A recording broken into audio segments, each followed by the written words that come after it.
Danielle calmly countered, "Respectfully, market trends indicate a shift in client expectations.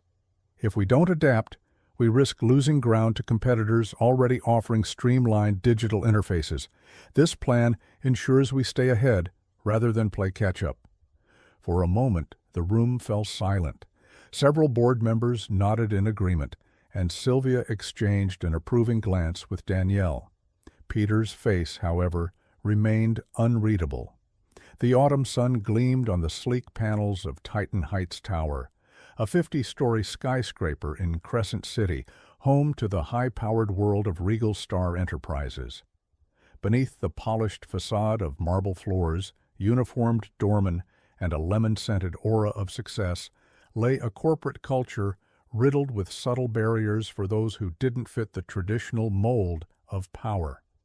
Regal Star Enterprises, occupying the 37th floor, was a leader in financial consulting and market analysis. It drew top-tier talent, including Danielle Monroe, a 32-year-old black woman with an MBA and a track record of strategic planning success. Despite consistently stellar performance, she often faced the intangible barriers of raised eyebrows during meetings, abrupt interruptions, and microaggressions masquerading as compliments. Peter Groves, Regal Star's CEO, epitomized the unspoken biases. A self-made entrepreneur in his mid-50s, Peter prided himself on building a multi-million-dollar enterprise, but his resistance to change and diversity was well known. Talented employees quietly exited the company after encountering his dismissiveness, and rumors swirled that Peter viewed diversity as a threat to the corporate culture he sought to preserve. Danielle, however, refused to let these challenges deter her. That day, wearing a navy blue blazer and confident heels, she was preparing for a high-stakes presentation to Peter and the board. Her project, a restructuring of the company's client acquisition approach, had the potential to save millions and redefine the firm's market presence. As Danielle settled at her desk, Eric Kim from Marketing Analytics greeted her. "Big day for you, right? Meeting with the CFO later?" he asked. She nodded, feeling cautiously optimistic. Their conversation was cut short when Peter stepped out of the executive elevator, flanked by VPs. His brief, disinterested glance at Danielle served as a reminder of the scrutiny she was under. Determined to excel, Danielle spent the morning perfecting her presentation slides. Her proposal was comprehensive, reallocating resources, analyzing market trends, and introducing new technology to streamline client onboarding. It was a project she'd spearheaded from the ground up, despite being handed the assignment as if management expected her to fail. At 2 p.m., Danielle headed to the CFO's office. On the way, she noticed Sylvia Harding, the composed CFO, speaking with Peter in the executive lounge.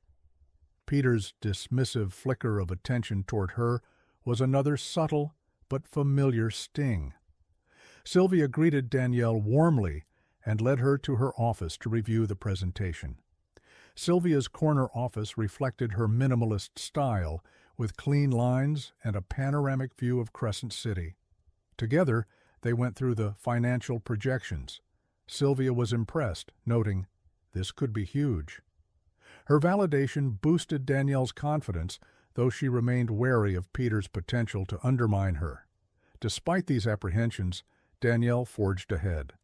The coming days were a blur of rehearsals and final touches as she and Sylvia refined the narrative for the board presentation. Meanwhile, rumors swirled about a potential acquisition of Regal Star, further elevating the stakes. Finally, presentation day arrived. Danielle entered the executive conference room with a mix of nerves and determination. The board members, including Peter, listened attentively as she laid out her plan. Her data-driven approach held their interest, but Peter's icy interruption soon followed. "I'm concerned about execution," he said. Danielle maintained her composure, addressing his concerns with clarity and evidence. The board seemed impressed, though Peter's disapproval loomed. That evening, Danielle stayed late to catch up on work. As the office emptied, Peter appeared at her desk, his tone seemingly cordial but layered with veiled criticism. "Your presentation was interesting," he remarked, "but we have a culture here to protect." The underlying message was clear. Her approach was unwelcome. Undeterred, Danielle continued refining her work. She knew the road ahead wouldn't be easy, but her focus remained on proving her worth and pushing for the success of her project, despite the barriers set by Peter and others who resisted change. Sylvia's minimalist corner office reflected her composed demeanor, with clean white couches, glass tables, and a sweeping view of Crescent City. Danielle handed over her presentation, and for the next half hour, they discussed the financial projections. Sylvia's eyes lit up at several cost-saving measures. "This is good work," she said. "Be ready for tough questions next week, but I think you can handle it." Danielle felt validated. "Thank you. The operational side may need a mindset shift, but the data supports it." Sylvia nodded. "Let's finalize the figures and set up a rehearsal with key managers. The board will want a crisp narrative." Though reassured by Sylvia's support, Danielle couldn't shake the dread that Peter Groves might undermine her. Over the months, his dismissive gestures and constant interruptions had left her feeling sidelined. Intentional or not, his behavior made her feel like an outsider in her own workplace. That evening, Danielle left the office earlier than usual, retreating to the comfort of her cozy condo. Jonathan, her husband and steadfast supporter, was in the kitchen preparing grilled salmon and vegetables. The warm scent of roasted herbs filled the air. "Hungry?" Jonathan asked, setting 2 glasses of wine on the table. "Starving," Danielle replied, kicking off her heels. "I had a quick sandwich, then got lost in spreadsheets." As they ate, Jonathan inquired about her project. "It's promising," she said, "but I'm worried Peter might push back. He's not keen on change, especially coming from me." Jonathan's expression darkened slightly. "You're brilliant, Danielle. They'd be fools not to adopt your plan. Peter Groves may be a big name, but he's not unstoppable." Danielle noticed an edge to his voice, but dismissed it as her own stress. Jonathan had always been protective. They shifted to lighter topics, like their plans for a vacation, once the project wrapped up. Still, as she drifted to sleep, her thoughts circled back to the looming board meeting and the growing fear that Peter might derail her work. The following days passed in a blur of rehearsals and last-minute adjustments. Sylvia and Danielle worked to refine every detail of the pitch. Meanwhile, rumors swirled about a potential acquisition, heightening the stakes for her project. If successful, it could position Regal Star as a prime target or strengthen its standalone appeal. Finally, the day of the presentation arrived. Danielle entered the executive conference room, her nerves taut but her resolve strong. The room, with its floor-to-ceiling windows and massive oval table, was already filled with board members. Sylvia sat near the center, flipping through notes, while Peter stood at the far end, whispering to the chairman of the board. Danielle began her presentation, walking the board through how Regal Star could optimize resources, cut costs, and expand its client base. The board members seemed engaged, but midway through, Peter interrupted. His tone was icy. "I see the potential savings, but I'm concerned about execution. Our corporate culture thrives on face-to-face relationships. Won't this unsettle our clients?" Danielle had anticipated this and calmly replied, "That's why I've proposed a phased rollout. It allows departments to adapt gradually, and the data suggests clients are open to tech-driven solutions." Peter muttered skeptically. But abrupt changes could harm the relationships we've built." The chairman posed a few more questions before the meeting concluded. Some board members congratulated Danielle on her thorough research, while others reserved judgment, saying they needed more time. Peter, however, slipped out of the room without a word. Sylvia offered quiet reassurance. "Great job. The board respects well-researched proposals, and yours is definitely that." That evening, Danielle stayed late to catch up on neglected tasks. As the office emptied, Peter passed her cubicle, then paused and turned back. His expression was unreadable. "Your presentation was interesting," he said, his tone loaded with implication. "But remember, we have a culture here to protect." Danielle met his gaze steadily. "Adaptability is part of growth," she said, her tone measured. Peter gave a non-committal nod before walking away, leaving her with a lingering unease. Danielle's adrenaline ebbed as she gathered her notes, unsure if she had cleared the final hurdle or walked into a trap. Outside the conference room, Sylvia patted her on the back. "Great job," she whispered. "The board respects well-researched proposals, and yours is definitely that." That evening, Danielle stayed late to catch up on neglected tasks. The office was nearly empty when Peter Groves passed her cubicle. He paused, turned back, and walked over. His expression was unreadable. "Long day, isn't it?" he asked, forcing a smile. "Yes, it has been," Danielle replied, trying to stay cordial despite her unease. Peter folded his arms, leaning against the partition. "Your presentation was interesting. But you should understand that Regal Star's success relies on a specific way of doing things. We have a culture here, and we protect it." Her pulse quickened. "I understand change can be disruptive, but adaptability is essential for growth," she replied calmly. He nodded, but it felt dismissive. "Of course. Well, good luck with your data. See you tomorrow," he said before walking away, leaving Danielle uneasy. 2 days later, chaos began. Word spread that the board leaned toward approving Danielle's proposal, though with minor revisions. Sylvia emailed her for final numbers by noon. Danielle dove into her work, determined to address every concern. By mid-morning, supportive emails from colleagues and cautious inquiries from managers began flooding her inbox. Around 11:30 a.m., a tap on her shoulder made Danielle look up to see Peter Groves. His face was ashen, his voice cold. "In my office, now." Her heart lurched. She saved her work and followed him, feeling curious glances from coworkers as they walked. His office felt suffocating, the blinds drawn and tension thick in the air. Peter gestured for her to sit. "Close the door," he ordered curtly. Silence hung between them before he began. "I'll be blunt.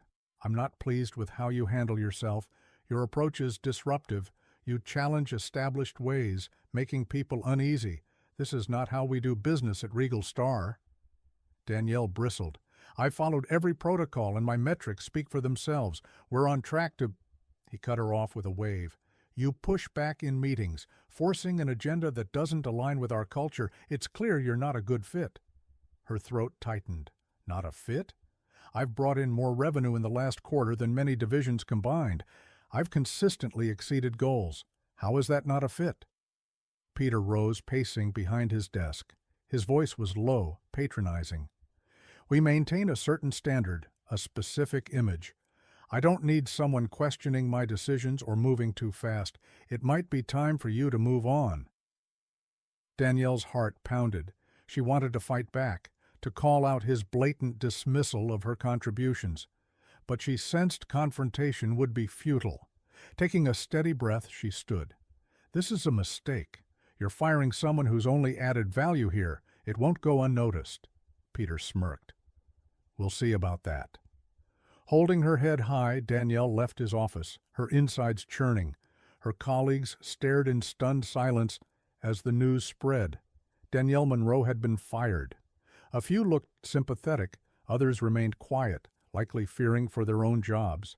At her desk, she packed her belongings, framed photos, mementos, her trusted economics texts, into a cardboard box, her hands trembling.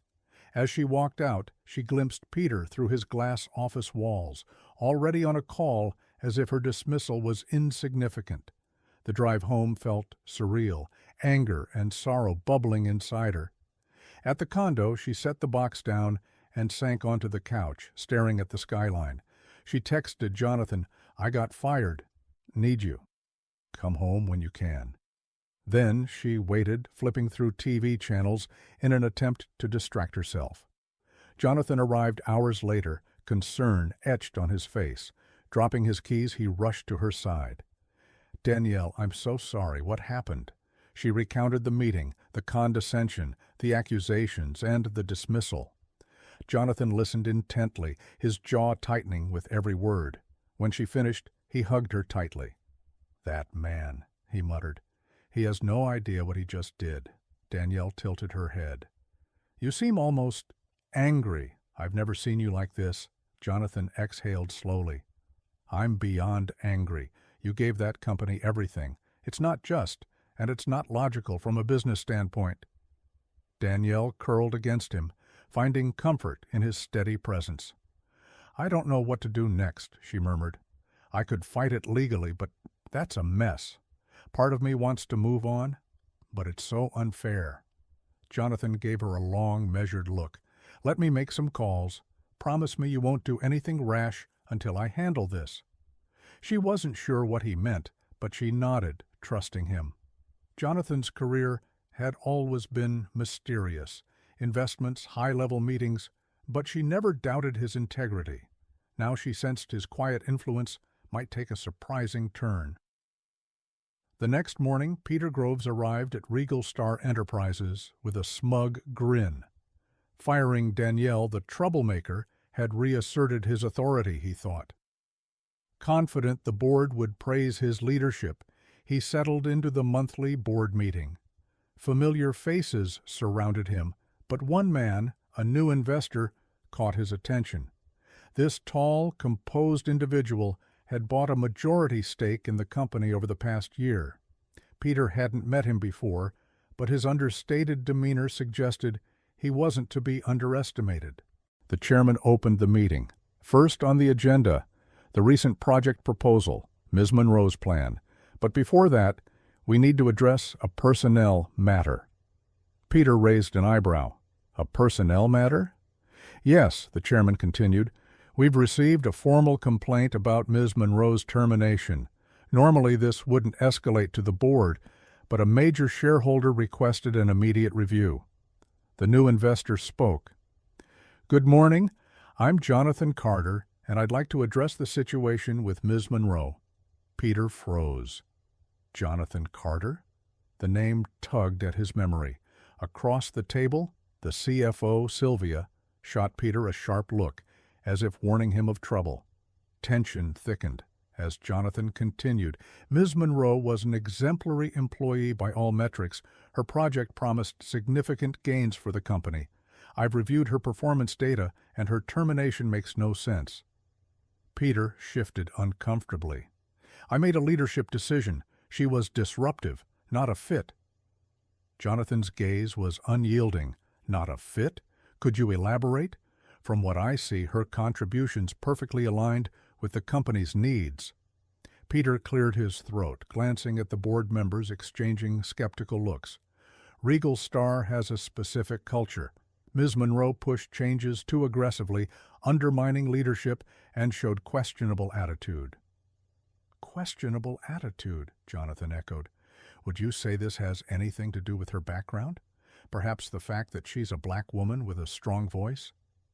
Peter's face reddened. "That's absurd. Race has nothing to do with it." "Interesting," Jonathan replied. "Her performance reviews indicate professionalism, respectfulness, and exceptional results. It sounds more like her competence threatened you." The room fell silent. The CFO folded her arms, glaring at Peter, while other board members waited expectantly. Peter sputtered, "I'm the CEO. I have the right to dismiss employees who don't align with my vision." Jonathan leaned back, his calm demeanor unshaken. "Of course, unless it violates anti-discrimination laws or defies common sense. As the majority owner of Regal Star," he paused, letting the weight of his words settle, "I propose an immediate review of Ms. Monroe's termination." Peter's face drained of color. "Majority owner? When?" Jonathan smiled thinly. "I acquired shares steadily over the past year through holding companies. I observe quietly, stepping in only when necessary. Your actions forced my hand." Shock rippled through the room. The CFO's eyes widened as realization dawned. Danielle Monroe's husband was the majority shareholder. Board members exchanged stunned looks. Peter sat frozen, his composure shattered. The chairman cleared his throat. "Mr. Carter, do you have a formal request?" Jonathan nodded. "I motion to review the termination of Ms. Monroe. Additionally, I propose evaluating whether Mr. Groves's leadership aligns with the company's best interests." The CFO immediately raised her hand. "I second that motion." A murmur rippled through the boardroom. Peter Groves glared at the members, but even his allies avoided his gaze. Jonathan Carter's calm, piercing stare pinned Peter in place, and in that moment, Peter realized he had lost control. Danielle's husband, the majority shareholder, now held the power. The meeting paused for a closed-door discussion. Jonathan presented evidence, Danielle's stellar performance metrics, praise from colleagues, and Peter's unilateral decision to fire her without due cause. The board reviewed anti-discrimination guidelines, noting the potential legal risks Peter's actions posed. By the end, the conclusion was clear. Peter's position as CEO was untenable. When the board reconvened, the chairman announced their decision. Ms. Monroe's termination lacks sufficient cause. Effective immediately, she is offered reinstatement with a formal apology. Furthermore, the board has lost confidence in your leadership, Mr. Groves. By majority vote, we request your resignation as CEO. Peter's face went pale. He stammered about his years of service and decried a witch hunt, but the board's decision was firm. Jonathan remained silent, letting the official process unfold. 2 days later, Danielle Monroe returned to Regal Star Enterprises, a mix of vindication and relief swirling within her. Stepping off the elevator, she was greeted by applause from her colleagues. Many approached to shake her hand or offer supportive words. Sylvia, the CFO, hurried forward with an envelope. "I'm so sorry you had to go through this. The board asked me to convey their apology." Inside was an official reinstatement letter and news of her promotion to Director of Strategic Innovations. Danielle's voice trembled slightly. "Thank you. I'll accept, and I promise to keep giving this company my best." As the crowd dispersed, Danielle noticed Peter was nowhere to be seen. Word had it he had quietly packed his belongings that morning and left before most staff arrived. She thought of his words, "Not a good fit," and felt a mix of pity and triumph. Justice had been served. Later, in a small conference room, Danielle finalized her paperwork with HR. Jonathan appeared, his face beaming with pride. "Hi," he said, taking a seat beside her. "I didn't want to overshadow your moment, but I had to come and congratulate you." She turned to him, her eyes glimmering. "You did this? All those shares you were watching all along?" He gave a modest shrug. "My plan was to stay in the background and observe, but when I saw how they treated you, I couldn't stay silent." Danielle's heart swelled with gratitude. "Thank you for believing in me. But please know, I want to earn this role on my own merits." Jonathan nodded. "You already have. The board recognized your value. I just made sure prejudice didn't block the way." That afternoon, Danielle settled into her new glass-walled office near Sylvia's suite. She arranged photos on her desk and looked out at the Crescent City skyline. Days earlier, she had felt powerless. Now she had the chance to drive meaningful progress at Regal Star.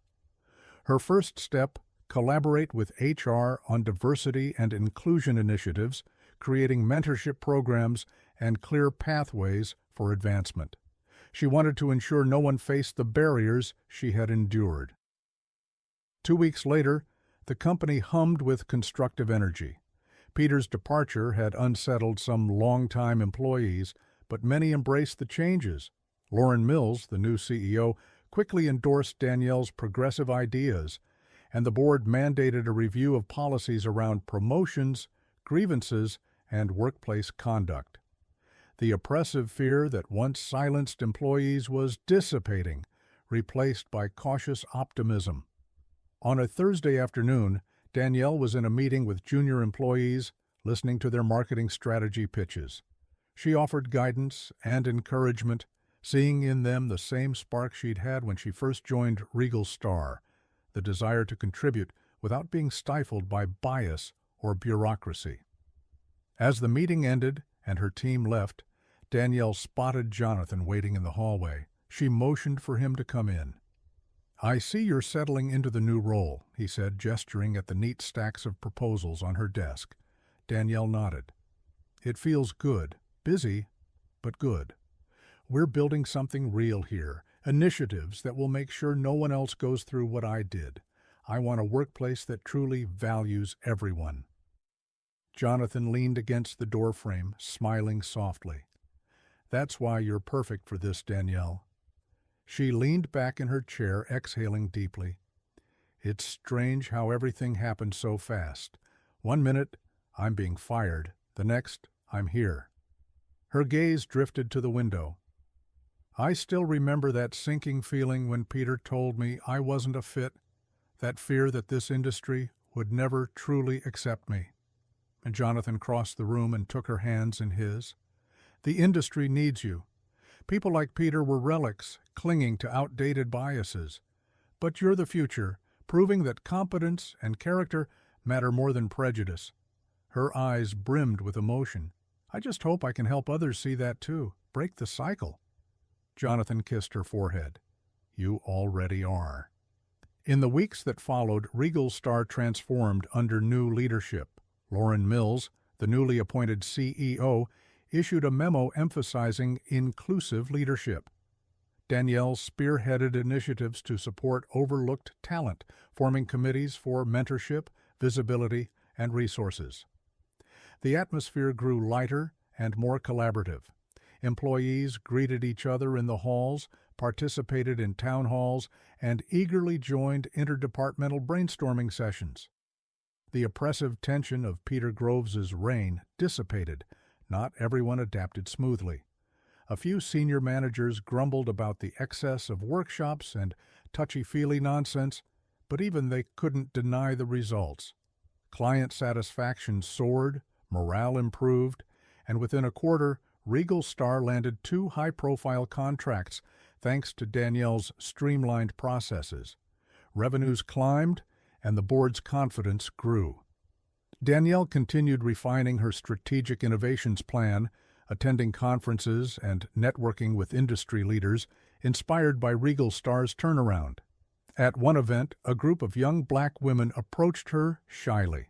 They'd heard her story, how she was fired and reinstated with a promotion. It had become a parable of hidden power and redemption.